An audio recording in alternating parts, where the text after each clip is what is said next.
hamma qilish kerak bo'lgan rasxodlarini hisoblab chiqish kerakda, bir oyda bo'ladigan.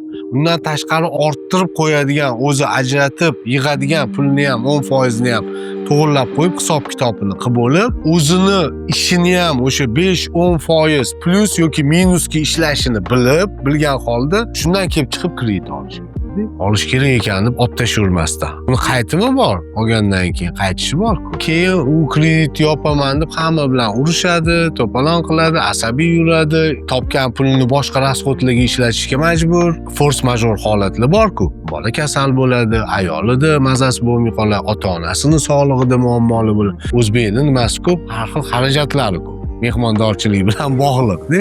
O'shalarni hisobga olmay qo'yadi. Bular ham baribir hisob-kitob bor-ku. Uni bilish uchun baribir iqtisodiy savodxonlik bo'lish kerak odam. Iqtisodiy savodxonliksiz og'ziga siqqan pulni olaversa, unda xonavayron bo'ladi, asabiy ham tamom bo'ladi, keyin o'ziga keladi.